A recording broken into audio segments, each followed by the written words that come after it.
toutes ces interventions, les différentes interventions que cet homme tient au niveau de la télé comme de la radio, surtout Radio-Télévision Puissance, ne s'articulent qu'autour d'un seul sujet. Bien évidemment, cela peut avoir certaines ramifications. Eh bien, il parle du rétablissement de l'hôtel. Et aujourd'hui, encore une fois de plus, nous le recevons sur ce plateau de télévision, dans votre magazine, plateau spécial qui passe chaque mardi et chaque samedi à pareille heure pour, bien évidemment, soutenir encore la foi du peuple de Dieu. Il n'est pas seul, il est accompagné, bien évidemment, de ses frères et sœurs, collaborateurs, moi j'appelle ça ainsi, pour bien évidemment nous présenter encore plus le sujet qu'il va entretenir, dont il va entretenir le peuple de Dieu ce 1er octobre, jeudi de l'année 2017, quelque part dans la ville de Kinshasa. On aura les précisions tout à l'heure. Bonsoir. Bonsoir Papa Émile. Comment ça va? Oui, ça va très bien par la grâce de Dieu. Je salue aussi les peuples de Dieu, nombreux partout où ils sont en train de nous suivre. Que le Seigneur vous bénisse abondamment. C'est comme vous avez dit, nous ne sommes pas venus seuls. Voilà. Je ne suis pas venu seul. Je suis accompagné avec presque toute la grande équipe des Vénérables Ministries. Et nous venons ce soir pour parler au peuple de Dieu de ce grand événement que nous sommes en train d'organiser ce 1er octobre 2017 à 14h à l'ex-Samomalamu, en Mbama 21. Ah d'accord, ok. C'est pas la fameuse salle... comment on appelle? Malébo. Non, pas du tout. Moi, je veux parler plutôt de... Ah, Cité d'Exaucement. Voilà. Bon, la salle de Cité d'Exaucement, c'est une belle salle, mais malheureusement, elle est tellement petite. Okay, nous avons craint qu'elle ne pourrait pas contenir les nombres de personnes et surtout du peuple de Dieu qui viendra ce jour-là. C'est comme ça que nous avons opté finalement pour la salle Samomalamu en Mbama. Et à cet effet, vous avez placé des affiches dans toutes les artères de la ville de Kinshasa. Tout à fait. C'est lié à cette activité du premier? Oui, c'est lié à cette activité. Donc vous faites une fusion des deux journées, c'est la journée liée à la Pentecôte? Oui. Rien à voir. Bon, là, et merci beaucoup parce que ça c'est un détail très important qu'il fallait que je précise. L'activité, c'est une soirée de Pentecôte. Ok, d'accord. C'est une soirée de Pentecôte. Ok. Et les thèmes que nous allons aborder, c'est le rétablissement de l'hôtel des dieux. Comme vous avez si bien précisé. Dans la Pentecôte. C'est dans la Pentecôte. Et je pense que ce soir, nous allons juste un petit peu expliquer aussi certaines choses concernant cette grande activité pour permettre au peuple de Dieu de comprendre les focus de cette soirée-là. Et pendant que nous parlons, et de temps en temps, nous allons marquer des petits moments de pause pour nous baigner dans l'adoration, comme bien évidemment vous savez le faire avec votre groupe. Mais pendant que nous parlons, il y a cette air musical qui vous accompagne de votre groupe d'adoration. C'est comme ça qu'on vous appelle ça, non? Oui, c'est le groupe d'adoration des Vénérables Ministries. Ça veut dire quoi, votre ministère? Le Vénérables Ministries, c'est le vent nouveau pour le réveil apostolique. Le vent nouveau pour le réveil. Le vent nouveau pour le réveil apostolique. Le réveil aura lieu combien de fois finalement? Bon, finalement, nous attendons les derniers réveils. Les réveils de la grande moisson. Les réveils d'Ésaïe 2. Donc vous êtes les ouvriers de la dernière heure? Oui, évidemment, nous sommes les ouvriers de la dernière heure. Okay. Parce que dans Ésaïe 2, la Bible dit que dans les derniers jours, la maison ou la montagne de la maison de l'Éternel s'élèvera au-dessus de toutes les montagnes. Ça veut dire la gloire de la seconde maison sera plus grande que la première maison. Les réveils du temps de la fin, les réveils de l'église finitive sera plus grande que les réveils de l'église primitive. Et c'est pourquoi nous sommes venus ce soir, pour annoncer cette grande soirée du 1er octobre. La voix est partie où finalement? Parce qu'en fait, nous allons discuter avec vous pendant pratiquement une heure du temps, mais on dirait que la voix là souffre un tout petit peu. Bon, vous allez me comprendre, nous venons fraîchement de la retraite. Ah d'accord. Nous sommes sortis ce soir pour venir rencontrer les peuples de Dieu, pour les annoncer pratiquement pour une dernière fois cette grande activité. Donc vous allez, le peuple de Dieu va excuser ma voix. Donc je pense que je vais m'efforcer pour que je puisse entendre et comprendre. La soirée de Pentecôte, ça c'est le premier, avec comme thème le rétablissement de l'autel. Oui, oui. Alors, comment vous liez les deux par rapport à cette journée du 1er octobre? Merci beaucoup. Lorsque nous parlons de la soirée de Pentecôte, lorsque vous prenez les livres des Actes 2, vous allez remarquer que la Pentecôte qui a eu lieu ce jour-là, ce n'était pas l'effervescence charismatique. Lorsque je parle de l'effervescence charismatique, je vais parler des miracles et de toutes les sensations qui s'est passées ce jour-là. Mais la Pentecôte, c'était la moisson qui a été effective lorsque le message apostolique a été annoncé par l'apôtre Pierre. Donc c'est pourquoi nous sommes en train de croire que la véritable Pentecôte, ce n'est pas d'abord la Pentecôte qu'on nous a prêchée dans les réveils passés. Ça veut dire les parler en langue, les miracles. Non, non. La vraie Pentecôte, c'est la moisson des âmes. C'est pourquoi ce jour-là, la Bible dit, lorsque le vent a soufflé et lorsque les bruits de la ville de Jérusalem, les gens ont couru, la multitude a couru ce jour-là, la Bible dit que devant ce spectacle, il y a de ceux qui se posaient des questions pour savoir qu'est-ce que cela signifiait. Mais la Bible dit aussi qu'il y avait les uns qui commençaient à se moquer de ces réveils, dans le sens de dire que nous les entendons, c'est vrai, parler dans nos langues maternelles, mais nous ne connaissons pas le fondement de ce qui leur pousse à parler. N'est-ce pas que c'est sous l'influence du vin? Et c'est en ce moment-là, dans ces doutes, dans ces doutes-là plutôt, c'est en ce moment-là que Pierre se lève et il annonce un message apostolique pour dire aux enfants d'Israël, attention, ce que vous êtes en train de voir, ils ne sont pas ivres de vin, mais c'est l'accomplissement de la prophétie que Dieu a transmise au prophète Joël. Et cette prophétie annonçait que dans les derniers jours, Dieu répandra de son esprit sur toute chair. Vos fils et vos filles prophétiseront. Donc ce que vous êtes en train de voir, c'est l'accomplissement. Et cette Pentecôte, ou cette venue du Saint-Esprit, elle est venue à cause de l'œuvre de Christ à la croix. C'est ainsi qu'il les a dit, c'est par ce Jésus que vous avez crucifié que tout cela s'est manifesté. Et c'est alors que la Bible dit, le peuple va demander à Pierre finalement, homme frère, que devons-nous faire? Et c'est alors qu'il va dire, vous devez recevoir Jésus, vous devez être baptisé. Et c'est en ce moment-là qu'il y a eu la grande moisson de la Pentecôte. Donc la Pentecôte, c'est la grande moisson. Ce n'est pas l'effervescence charismatique, ce n'est pas d'abord les parler en langue, ce n'est pas d'abord le miracle, c'est d'abord la grande évangélisation du temps de la fin. Comme Pierre l'avait fait. Comme Pierre l'a fait dans Acte 2 et dans Acte 3. Mais lorsque Pierre fait référence au livre de Joël, au prophète Joël, oui, qui comporte en fait 3 chapitres selon certaines versions, ou 4, oui, oui. Là il fait, je crois, référence à 3 dynamiques. La première dynamique, c'est la repentance. Oui, oui. La deuxième dynamique, c'est la restitution. Oui, oui. Et la troisième dynamique, c'est la venue du Saint-Esprit. C'est là où nous sommes en train de parler du rétablissement de l'autel de Dieu. Parce que vous allez remarquer que ce que Pierre a fait dans Acte 2, ce n'est qu'un rétablissement. Il a restauré le nom de l'Éternel. Il a restauré le message authentique. Parce qu'en ce temps-là, ce qui manquait, c'était un message. Et curieusement, ce n'est même pas curieusement, ce qui s'est passé dans l'époque ou au temps primitif, c'est ce que nous sommes en train de retrouver aujourd'hui. L'église, même pas l'église, le peuple de Dieu est en carence du message. C'est pourquoi Pierre a posé le fondement apostolique. C'est pourquoi nous sommes en train de dire que l'église ne repose pas sur les miracles. L'église repose sur les messages. L'église que Jésus-Christ vient prendre, c'est une église qui ne repose pas sur les miracles, mais elle repose sur les messages de la croix. Mais le même Joël dit finalement, ça c'est l'apôtre Paul qui fait, bien évidemment, qui parle de son rétablissement. Oui.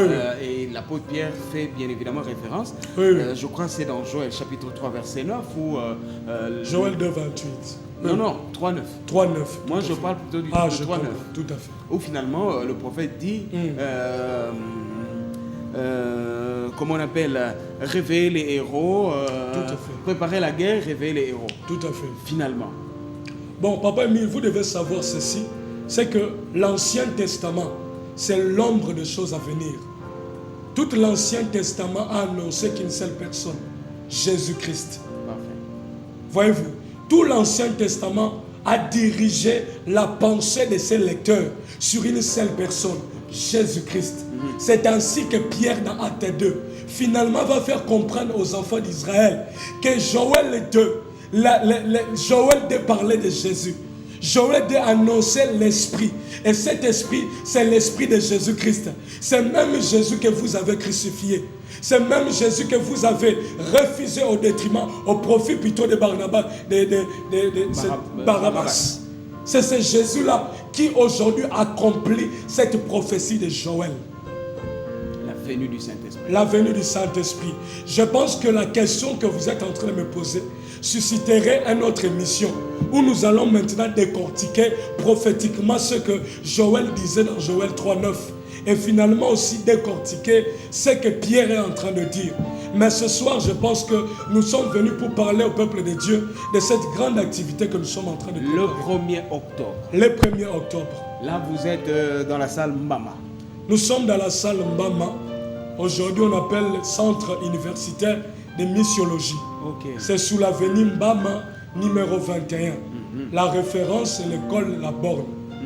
Donc, ceux qui viennent de partout, Kitambo, Massine et consorts, ils se retrouvent à l'UPEN, ils demandent l'école La Borne et on va les indiquer. Mais lorsqu'on vous entend parler dans toutes les émissions où il vous arrive de passer, oui, oui. Particulièrement d'ailleurs ce soir, oui. Mais sinon dans toutes les émissions précédentes, on sent une onction tout à fait particulière en vous. Que Dieu soit béni. Mais on se dit, on a comme l'impression que vous réfutez les miracles, vous êtes plus sur la parole. Ah, merci beaucoup Papa Émile pour cette belle question. Et pourtant il y a une forte onction en vous. Merci beaucoup. Je pense que nous ne réfutons pas les miracles. Mais nous disons que l'Église n'est pas fondée sur les miracles. Sur les enseignements des apôtres. L'Église est fondée sur la doctrine des apôtres et des prophètes. Les miracles, la Bible dit dans Marc 16, voici les miracles qui accompagneront ceux qui auront cru. Les miracles accompagnent, mais ce qui est important, c'est le message. Voyez-vous, papa? Le message est antérieur au miracle. Le message, merci beaucoup. Qu'est-ce qui vous fait rire? Ce qui me fait rire, c'est la manière dont vous êtes en train de parler par rapport à cela. Je pense que c'est pour que le peuple de Dieu aussi puisse bien comprendre. Ah. Papa Émile, les miracles, nous croyons aux miracles. Nous sommes charismatiques. Mais nous pensons que la Bible, d'ailleurs la Bible nous fait comprendre. Lorsque vous prenez Daniel 9, vous prenez Daniel 12, vous allez vous rendre compte, Papa Émile, que lorsque l'ange Gabriel vient voir Daniel, il annonce à Daniel quelque chose qui va se passer dans les temps à venir. Okay. Il dit à Daniel, dans les derniers jours, la connaissance augmentera. Parfait. Vous voyez, ça veut dire, l'ange veut faire comprendre à Daniel que ceux qui vont bénéficier de ce que vous avez vu comme ombre, la caractéristique de ce peuple-là, c'est qu'il sera un peuple qui aura une augmentation en intelligence, une augmentation dans la connaissance. Parce qu'au temps de Daniel, malgré qu'il était supérieur en esprit, mais il avait une infériorité dans la connaissance. C'est pourquoi la Bible dit que lorsque l'ange vient, l'ange lui dit, je viens pour t'ouvrir l'intelligence. Okay. Mais à nous, ce n'est pas un ange qui est venu nous ouvrir l'intelligence. À nous, c'est le Saint-Esprit. C'est pourquoi Jésus, lorsqu'il partait, il a dit, je ne vous laisserai pas seul, mais je vous enverrai un autre consolateur. Et lorsqu'il viendra, il vous enseignera sur tout. Okay. Il ne parlera pas de lui-même, mais il vous révélera ce qu'il aura entendu. Ça veut dire nous n'avons pas un ange. Parce qu'un ange vient et il part. Parce qu'un ange dépend d'un temps déterminé de son voyage sur la terre. Il vient juste secouer l'eau et mais nous dépendons du Saint-Esprit qui n'a pas besoin d'un chrono. Parce que le Saint-Esprit demeure avec nous et en nous. Ça veut dire aujourd'hui, un chrétien, c'est celui qui a atteint une dimension élevée dans la connaissance de son Dieu et dans la connaissance de la parole du Seigneur. Les gens doivent s'attendre à quoi lorsqu'ils viendront le premier? Ils doivent s'attendre au rétablissement de l'autel ou à la venue du Saint-Esprit dans leur vie? Papa Ou les Émile, deux à la fois? Jésus-Christ dit dans Jean 3,14, il dit, et comme Moïse éleva les serpents dans le désert, il faut de même que le Fils de l'homme soit élevé. Papa Émile, je vais répondre à votre question, mais j'aimerais ouvrir cette parenthèse pour que le peuple de Dieu puisse comprendre pourquoi nous sommes en train d'élever Jésus-Christ en ces temps de la fin. Ok. Lorsque Jésus est en train de parler dans Jean 3,14, Jésus est en train de faire allusion à l'histoire qui s'est passée dans Nombre 21. Dans le désert. Dans le désert. La Bible dit que Moïse était dans le désert avec les enfants d'Israël. Et les enfants d'Israël ont commencé à murmurer. Dans le sens de dire que cette nourriture ne nous suffit pas. Il aurait fallu que ce Dieu nous abandonne en Égypte. Et la Bible dit, en cela, ils ont commencé à murmurer contre l'Éternel. Et lorsque l'Éternel a entendu que le peuple s'est compromis et a renversé l'alliance qu'il avait fait avec eux, Dieu envoyait les serpents brûlants. Et ces serpents brûlants ont décimé la grande majeure partie des enfants d'Israël. Et la Bible dit, rappelez-vous lorsque nous parlions du rétablissement de l'autel, nous disons toujours, lorsque l'autel est renversé, lorsqu'il y a compromission, l'autel qui était institué pour bénir le peuple de Dieu devient un lieu de jugement. C'est en ce moment-là que les dieux qui étaient institués, l'alliance qui était instituée pour bénir le peuple est devenue une alliance qui a commencé à juger le peuple. Et c'est en ce moment-là que les enfants d'Israël ont crié vers Moïse en disant, nous avons reconnu notre compromission parce que nous avons changé les choses, nous avons changé l'alliance avec notre Dieu. Et lorsque Moïse, en tant que médiateur et prophète, il va vers consulter Dieu, la Bible dit, Dieu lui dit, tu élèveras un serpent d'airain et quiconque aura les yeux tournés vers lui, il conservera la vie. Qui n'était que l'ombre de la venue de Jésus-Christ et sa mort sur la croix. Évidemment. Et la Bible, et j'aimerais donner une illusion, Papa Émile, pour comprendre pourquoi Dieu a voulu que les serpents d'airain soient élevés. Les serpents brillants étaient des serpents qui sortaient des brousses. Ça veut dire celui qui ne voulait pas être mordu par les serpents devait faire attention, devait avoir les yeux baissés, devait avoir les yeux baissés sur ses problèmes, devait avoir les yeux baissés sur ses combats. Mais Moïse vient de leur annoncer un exercice qui consiste à lever leurs yeux, qui sont tournés sur leurs problèmes, qui sont tournés sur leurs malédictions, mais de lever ça sur Jésus, qui est le serpent d'airain. Voyez-vous, ça veut dire que celui qui recevait ce message devait avoir la foi en disant que qu'importe les serpents sont en train de rôder autour de moi, moi je fixe mon regard vers les serpents d'airain. Parce que la parole dit, celui qui élève ses yeux vers les serpents d'airain conservera sa vie. C'est pourquoi Jésus-Christ il vient et dit, je suis le serpent que Moïse a élevé dans les déserts. Et quiconque aura les yeux tournés vers le Fils de l'homme sera sauvé. C'est ça que nous allons annoncer ces premiers-là. Pour dire aux enfants de Dieu, c'est Jésus qui est la solution. L'heure est arrivée de lever nos yeux vers Jésus. Nous avons assez regardé nos problèmes. Tu as assez regardé à ce combat-là. Tu as assez regardé à cette maladie. Tu as assez à regarder à cet homme-là. Aujourd'hui, ne t'aide pas. Aujourd'hui, cette personne t'a abandonné. J'aimerais t'annoncer quelqu'un. C'est Jésus-Christ. L'heure est arrivée de lever le regard vers Jésus-Christ. Pourquoi? Parce que le même Jésus nous a dit, dans Luc 10, 19, Jésus dit, voici je vous ai donné le pouvoir de marcher sur les serpents et les scorpions. J'aime ces versets. Très beau parallélisme que vous avez fait. Voici. Donc, dans la loi de la grâce, si dans la loi de Moïse, dans la loi mosaïque, il suffisait seulement de regarder, dans la loi de la grâce, il ne suffit pas de regarder, mais il faut s'écraser. Ok. On peut baisser un peu la C'est comme ça que ça se passe en fait dans votre communauté. Il y a toujours cet air musical qui vous accompagne et qui vous met dans un autre état. Tout à fait. Il y a quelqu'un qui avait suivi notre dernière émission avec vous, il a beaucoup apprécié. Gloire au Seigneur. C'est un pasteur. Gloire au Seigneur. De renom d'ailleurs. Gloire au Seigneur. On va prendre un air musical et on va revenir tout juste après. Allez, je vous en prie.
Umela, seko na seko nakotombola Yesu nanga oleki bango nakopambola yes nakokangola Yesu nanga yoleki bango nakotombola nakobalisa Yesu nanga yoleki bango umelawa umela seko na s'il te seko plaît umela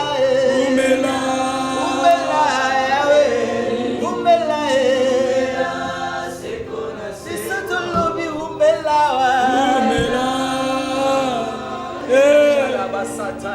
umela seko na seko. Mais on acclame le Seigneur, il est tellement bon. Gloire à Jésus-Christ. Gloire à Jésus-Christ. Le roi de rois. Le Seigneur du Seigneur. Alléluia. Vous avez eu à passer des émissions ici, je ne sais pas quel nombre aujourd'hui, en 2 phases d'ailleurs, mais je crois que c'est la plus belle des émissions que vous avez passées en ce lieu. Ceux qui vont suivre ce programme maintenant là vont s'en rendre compte. Donc le 1er octobre, nous parlons du rétablissement de l'hôtel. Du rétablissement de l'hôtel. Vous savez, on a difficile à parler de l'hôtel compte tenu des qualificatifs qui viennent avant. Hein? Oui, tout à fait. Renversement, destruction, rétablissement. Tout à fait. Ça fait très dur. Quoi. Bon, je pense qu'il y a quelque chose qu'il fallait que je signifie aussi ici. Okay. C'est que nous ne combattons personne dans la ville. Parfait. Je pense bien, depuis que nous avons commencé à passer sur les médias, nous respectons toutes les grâces que le Seigneur a disposées dans cette nation et dans cette ville. Mais je pense que nous ne faisons que l'œuvre de Philippe. C'est lui d'annoncer l'évangile tel qu'il nous a été donné, révélé par le Seigneur. Parce que lorsque vous lisez 1 Roi 18, la Bible nous fait comprendre que lorsque Élie était sur le mont Carmel, Élie n'a pas procédé malgré la rancœur, même pas la rancœur, que le peuple de Dieu m'excuse ces termes-là, malgré la colère sainte de vouloir renverser les autels de Baal. Mais Élie a compris que les priorités, ou la priorité divine pour ce moment-là, était de rétablir l'autel de Dieu.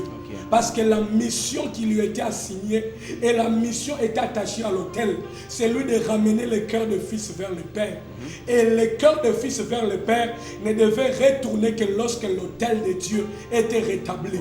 Voilà pourquoi nous venons avec ce message du rétablissement de l'autel, pour dire au peuple de Dieu, attention, l'heure n'est pas de renverser les autels familiales, l'heure n'est pas de renverser les autels coutumiers, l'heure n'est pas de renverser les autels dans les pays. C'est là où nous nous disons, ce ne sont pas les actes prophétiques qui donnent ou qui amènent les changements dans une nation. Ce sont les actes apostoliques. Ce sont les posements apostoliques. En quel temps nous sommes? Puisqu'il n'est pas l'heure d'eux, il n'est pas l'heure d'eux. Pourquoi je le dis? Parce que nous avons remarqué que dans la ville, il y a eu plusieurs qui se sont levés, qui sont allés dans des recoins et des coins du pays, afin de poser des actes prophétiques, afin que la nation soit libérée. Mais vous allez vous rendre compte que quand même ces prières sont montées, mais il y a toujours une mentalité qui incarne la nation. Et c'est là où nous sommes en train de dire que le message apostolique, c'est un message qui est en train de toucher la mentalité. Parce que lorsque lui-même Jésus-Christ est venu sur la terre, il a prêché la repentance.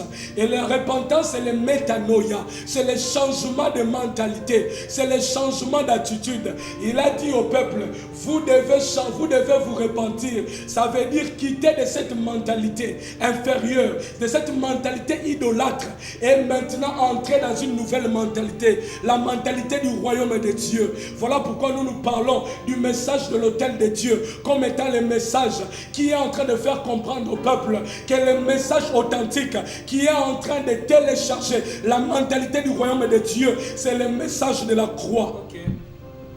C'est le message de la croix. Rien d'autre.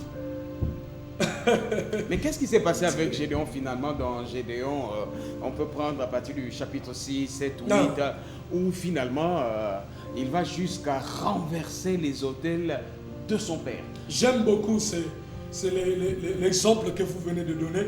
C'est comme je vous ai dit, l'Ancien Testament, c'était l'ombre des choses à venir. Mais vous allez remarquer, avant que Dieu ne demande à Gédéon de renverser l'autel de son père, lorsque la Bible parle dans les livres des juges, la Bible dit que Dieu était en train d'admirer Gédéon. Dieu était descendu en train d'admirer Gédéon.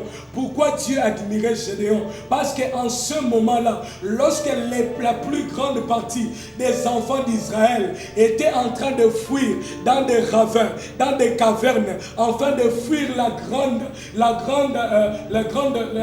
troupe des Madianites qui exerçaient une forme d'esclavage aux enfants d'Israël. Mais curieusement, Gédéon, lui, n'avait pas cette mentalité.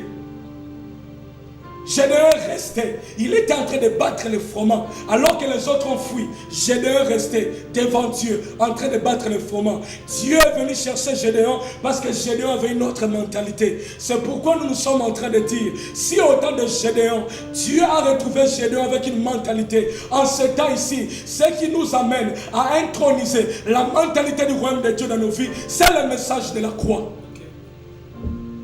C'est le message de la croix. Et nul aucun message.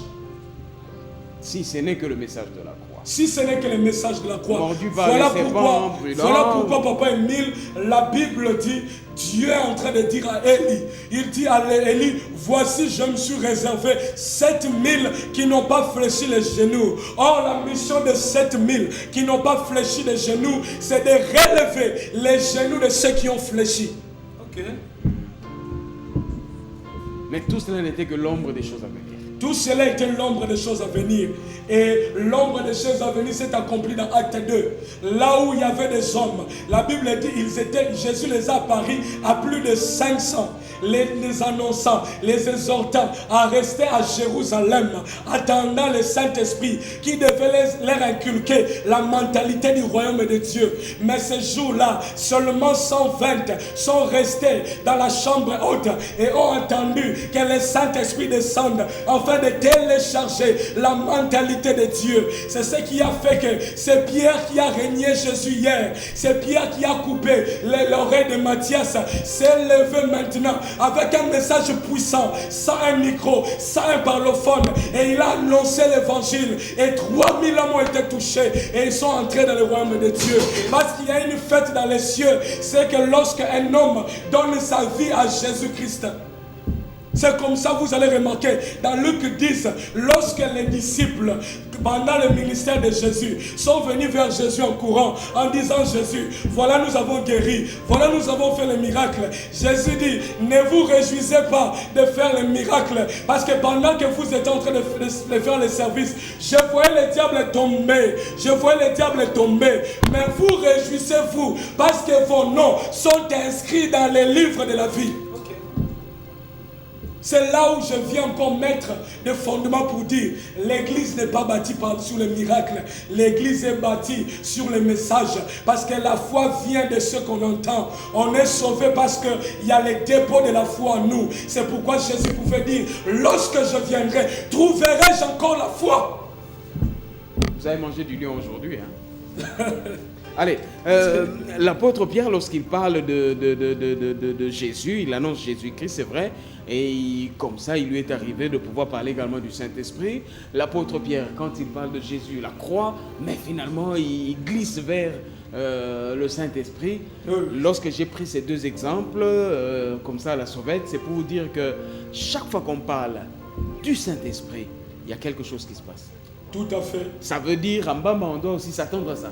Tout à fait. Tout à fait. Je pense que je vais profiter parce que certainement, il y a plusieurs qui veulent nous appeler. Exactement.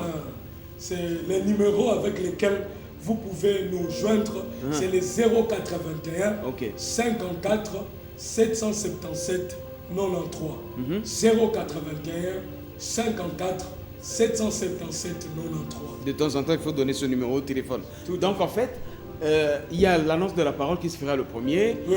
Il y a quoi? Un service d'adoration. Voici les miracles qui accompagneront ceux qui auront cru. Ces jours-là, nous allons élever Jésus afin que le cœur croie. Et lorsque le cœur croit, les miracles... Ok.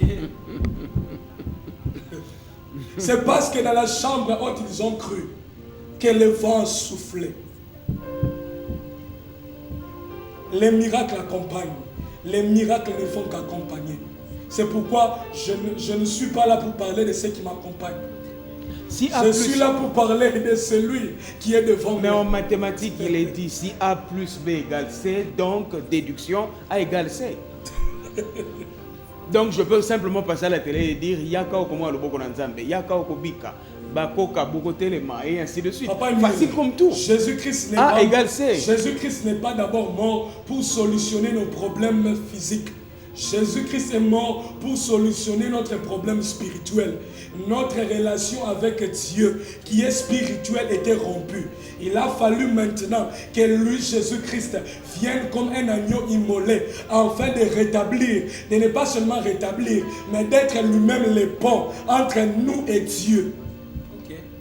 Donc, l'œuvre de Christ à la croix, c'est d'abord une œuvre afin de nous sauver spirituellement. Et ensuite, secondairement, vient notre salut physique. Ça veut dire tout ce qui est consort, prospérité, guérison, et tout voyage et tout ce que nous voulons. Mais nous ne devons pas nous centrer sur ce qui est visible. Nous devons nous centrer sur ce qui est spirituel. Parce que la foi, lorsqu'on parle de la définition de la foi est une ferme assurance des choses qu'on espère. Une démonstration de celles qu'on ne voit pas. La foi est spirituelle. La foi émane du monde spirituel. Je crois spirituellement et je vois.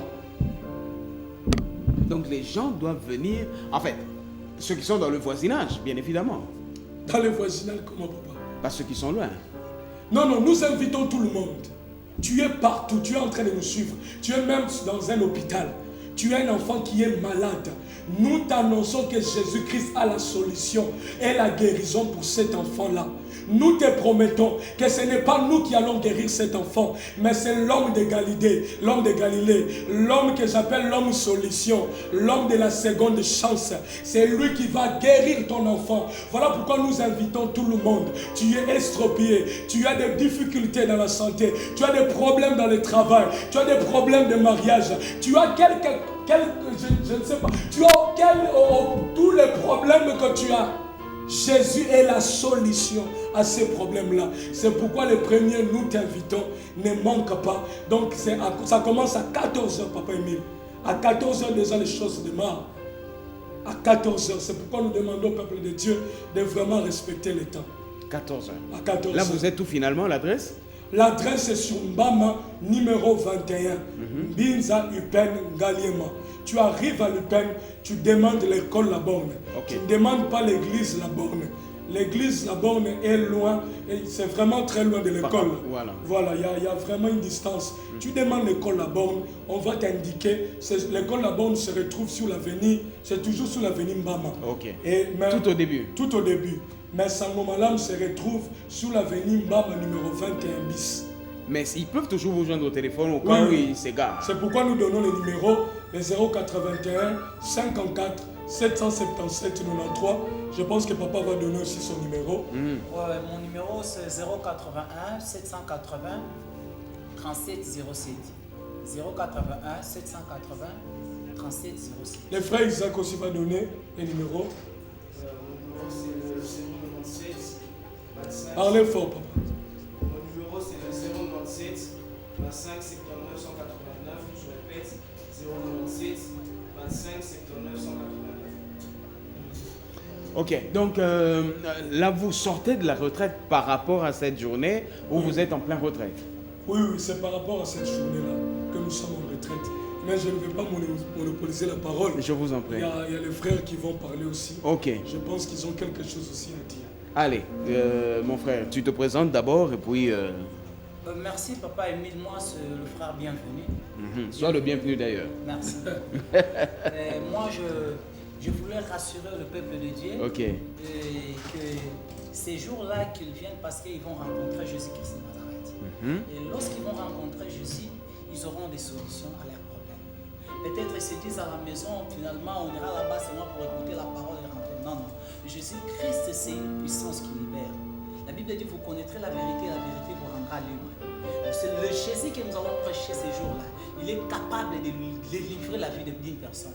Il est capable de délivrer des problèmes de famille. Il est capable de donner des solutions à des problèmes qui ont traîné, des problèmes qui n'ont pas de solution il y a longtemps. Voilà pourquoi nous invitons le peuple de Dieu. Et la seule chose que moi je peux demander au peuple de Dieu de ramener avec eux dans ces jours-là, c'est la foi. La Bible dit que Christ est le consommateur de notre foi. Quand ta foi rencontre Jésus-Christ, il y a des miracles aussi. Donc viens avec ta foi et tu vas rencontrer Jésus-Christ et tu seras délivré. Ne manque pas pour ces jours-là parce que Jésus va se manifester. Quand il sera élevé, la Bible dit quand vous aurez élevé le Fils de l'homme, vous connaîtrez qui il est. Nous allons élever Jésus et nous allons savoir de quoi est-ce que Jésus est capable de faire. Voilà le message qu'il y a. Si vous avez goûté le Seigneur, enfin je crois que c'est Pierre, hein? Goûtez, voyez combien il est bon. Je crois que c'est ça, voilà. Allez, vous êtes qui finalement, frère? Bienvenue dans... Dans le ministère, je suis parmi les coordonnateurs. Ok. Et je suis dans le département de musique. Musique, c'est pourquoi vous avez entonné cette belle musique. Alors, notre sœur bien-aimée, vous êtes qui finalement dans ce groupe? Et puis, un petit mot par rapport à ce programme. Je suis la sœur Anne. Je suis dans le département de Avec notre frère bienvenu. Oui, bien sûr. Oui, avec le frère bienvenu. On vous passe le micro, voilà. Merci. Oui, donc je disais que je suis la sœur Anne. Parfait. Et dans... la coordonnatrice générale. Du groupe d'adoration. Parfait, ok. Donc nous travaillons ensemble avec le frère bienvenu. Et le seul message que je peux passer au peuple de Dieu, c'est de demander vraiment, je suis en train de convaincre au peuple de Dieu de venir.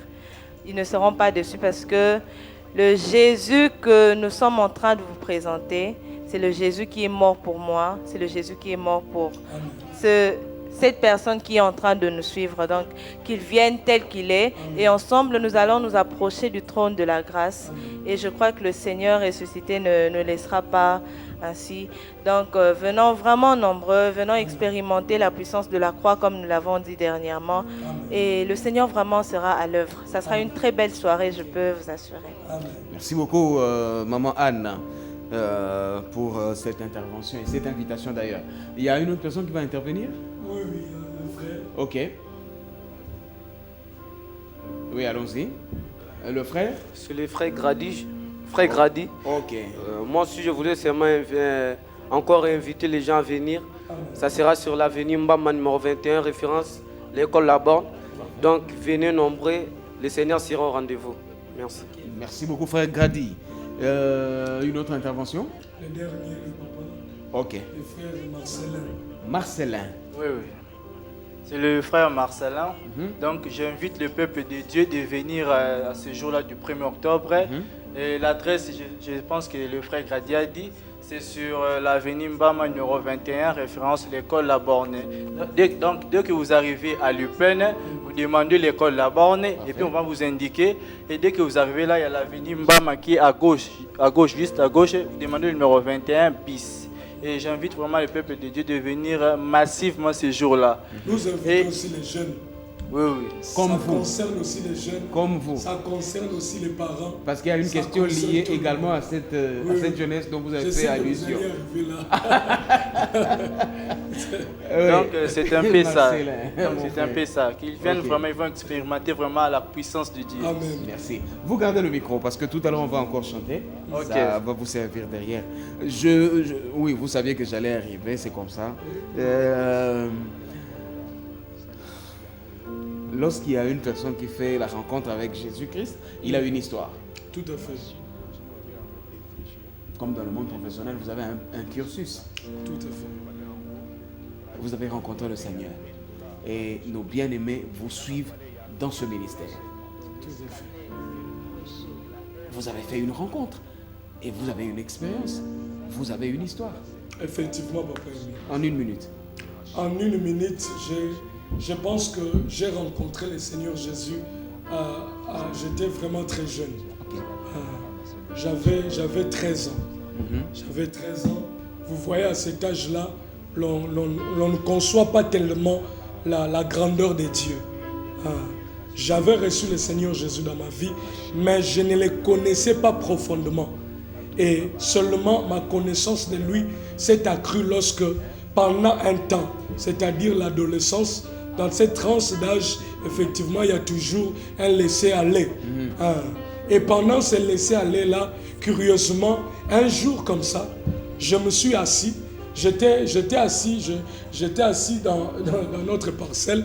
Je me suis mis à repenser un peu à la vie et à penser un peu à l'éternité. J'ai commencé à me poser ce genre de questions. Si aujourd'hui, moi, je mourrais, évidemment, cet appel est intervenu lorsqu'il y a eu un ami, finalement, dans les quartiers qui était pratiquement dans la même tranche d'âge que nous, qui est décédé. Et moi, j'ai commencé à me poser cette question. Finalement, aujourd'hui, si moi, je mourrais, où irais-je? Et je me suis rendu compte que j'étais en train de mener une vie qui était loin de Dieu. Et c'est en ce moment-là qu'en étant en train de parler intérieurement, c'est en ce moment-là que j'ai ressenti dans mon cœur une grande tristesse. Et c'est en ce moment-là que je me suis incliné devant le Seigneur. Il n'y avait personne, Papa Émile. J'étais seul, c'était dans notre parcelle. Et j'ai commencé à pleurer. Et pendant que je pleurais, j'étais en train de revivre toute ma jeune vie. Et je me rendais compte que j'étais loin de Dieu. Et c'est en ce moment-là que la voix du Saint-Esprit a commencé à parler dans mon cœur. J'ai avoué mes fautes devant le Seigneur. J'ai confessé mes iniquités et j'ai reçu le Seigneur Jésus. Je l'ai promis que désormais, je vais m'engager corps et âme à le servir. Et je vais m'engager corps et âme à marcher avec lui. Donc c'était là le déclic. Et c'est en ce moment-là que directement, ce grand zèle est apparu en moi. J'ai commencé à avoir un grand zèle de prier. Je me rendais compte que je sentais que j'avais un besoin de chercher Dieu. Je sentais que j'avais un besoin de lire la Bible. Ce qui faisait que ma mère commençait à trouver comme si j'avais un problème. Parce que je ne dormais presque plus la nuit. J'étais devant ma Bible en train de lire, en train de noter. J'étais tellement fasciné. Et parfois devant des versets, je sursautais. J'ai sursauté devant des versets. Et c'est tout, c'est comme ça, c'est une grande histoire, mais le peu que je peux juste résumer. Vous savez, je pose la question pourquoi? Parce qu'en fait, il y a des jeunes comme vous qui suivent également cette émission et qui doivent trouver un intérêt pour dire, mais tout comment à fait. il y a une frange de la population, une frange de la vie, les jeunes qui s'adonnent à la chose de Dieu, mais c'est dû à quoi finalement? C'est par rapport à cela que j'ai posé la question. Ah, merci beaucoup. Je pense que nous allons répondre avec la parole de Dieu. Allez-y. Le frère Isaac va me chercher le verset où les Salomon, le sage, est en train de parler aux jeunes. Il est en train de donner un conseil important aux jeunes. Ça, c'est le dernier chapitre où il dit « Réjouis-toi de ta jeunesse ». Oui. Voilà, j'aimerais que nous le Réjouis-toi de ta jeunesse. Pardon. C'est 12, hein? Voilà, 12. Message qu'au dernier jour... Vous avez vu? Vous avez compris pourquoi j'ai fait cet exercice? Parfait. J'ai très bien compris. C'est pour que les jeunes comprennent qu'il y a des jeunes qui prennent le temps de méditer la parole de Dieu. Voilà. Parce que certains peuvent se dire, bon, c'est le berger, c'est lui qui parle, et ceux qui sont derrière. C'est des figurants. C'était le film. Et pourtant, c'est pas ça. Non. Alors que ce sont des... Il y a un lecteur de la Bible, il y a... Frère, tu vas nous lire ça rapidement. Prends le micro. Ecclésiaste 12, premier verset, je lis au nom de Jésus. Amen. Jeune homme, réjouis-toi de ta jeunesse. Livre ton cœur à la joie pendant les jours de ta jeunesse. Marche dans les voies de ton cœur et selon le regard de tes yeux. Mais sache que pour tout cela, Dieu t'appellera en jugement. Ok. Banni... Excuse-moi, reprends d'abord, reprends encore. Jeune homme, réjouis-toi dans ta jeunesse. Réjouis-toi dans ta jeunesse. Livre ton cœur à la joie pendant les jours de ta jeunesse. Oui. Marche dans les voies de ton cœur et selon le regard de tes yeux. Oui. Mais sache que pour cela, Dieu t'appellera en jugement. Mais sache que pour cela, Dieu t'appellera en jugement. Ça veut dire que Dieu te laisse le libre arbitre. C'est comme Jésus est en train de parler. Voici, Dieu dit, voici, je mets deux chemins devant toi. la vie et la mort. Choisis la vie. Il te laisse le libre arbitre. Ta jeunesse t'appartient. C'est toi qui es le maître de ta jeunesse. Mais sache-le, si tu livres ta jeunesse dans la perversion, je t'appellerai en jugement. Je prends encore Ecclésiaste 12:1. La Bible dit, mais souviens-toi de ton Créateur pendant les jours de ta jeunesse. C'est maintenant que tu dois chercher Dieu. Souviens-toi de ton Créateur pendant les jours de ta jeunesse, avant que les jours mauvais arrivent et que les années approchent où tu diras, je n'ai point de plaisir. C'est là où je rejoins ce que David dit dans Psaume 1. Il dit, heureux l'homme qui ne s'assit pas en compagnie de moqueurs. Nous voyons la moquerie, ça caractérise la jeunesse. Vous allez vous rendre compte, dans une tranche d'âge, les jeunes sont de la moquerie. Mais David dit, heureux l'homme qui ne s'assoit pas en compagnie de moqueurs, mais qui trouve son plaisir. C'est dans la jeunesse qu'on savoure le plaisir. Qui trouve son plaisir dans la loi de l'Éternel et qui la médite à jouer. Il est comme un arbre planté qui donne à sa saison son feuillage. C'est comme ça Dieu vient dire, finalement Dieu vient dire à Josué, dans Josué 1:8, il dit à Josué, ce jeune homme qui a toujours accompagné Moïse, Josué devient le conquérant, il devient le responsable de toute une nation, mais un jeune homme, un jeune âge plutôt. Dieu lui dit que ces livres de la loi ne s'éloignent point de ta bouche, médite-les jour et nuit. C'est alors que tu auras du succès dans tes entreprises. J'aimerais dire aux jeunes, j'aimerais passer un appel pour dire aux jeunes, la réussite, les succès ne se trouvent pas dans la vigueur de l'âge.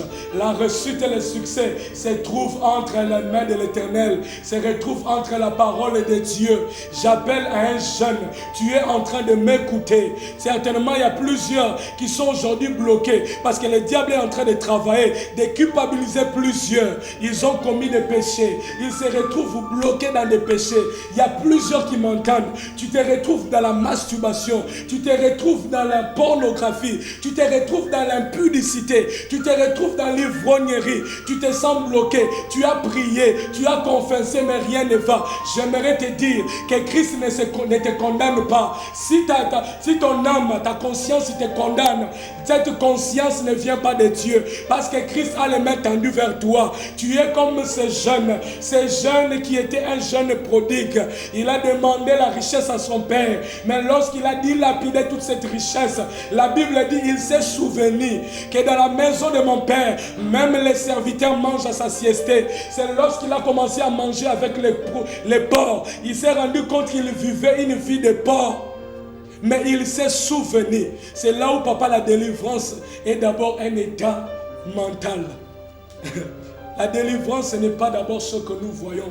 La délivrance, c'est ici dans la mentalité. Lorsque la mentalité est régénérée par la parole créatrice, par la parole puissante qui est capable de briser les rocs, qui est capable de briser les cœurs incrédules. Parce qu'en ce moment, pendant que je parle, il y a des ceux qui sentent dans leur cœur un bouillonnement, un feu qui est en train de traverser. C'est pour vous dire, c'est pour vous faire comprendre que ce jour-là, nous vous attendons. Nous ne sommes pas dans le ministère de la condamnation, mais nous sommes dans le ministère de la réconciliation.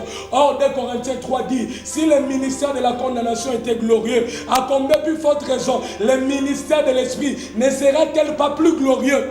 L'activité commence le dimanche. L'activité commence le dimanche. Il nous reste pratiquement 3 minutes. On va prendre encore un autre cantique. Et les 2 dernières minutes qui vont nous rester, ça va vous permettre de pouvoir atterrir en douceur en rapport avec cette émission. Voilà. Allez, cantique. 1 minute seulement parce qu'on est vraiment arrivé. Avant, je donne le numéro. Le numéro de téléphone, oui. Le 081 54 777 93. Appelle-nous si tu as des difficultés. 081 54 777 93.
Pasteur Samuel Kizondo, l'émission touche pratiquement à sa fin. Il nous reste quelques secondes d'ailleurs. Mais sinon, il y a des questions qui nous sont restées à l'esprit. Vous êtes un fin stratège. Aujourd'hui, mardi, vous passez à la télé parce que l'activité aura lieu le dimanche. Mais passez aussi le samedi. Parce que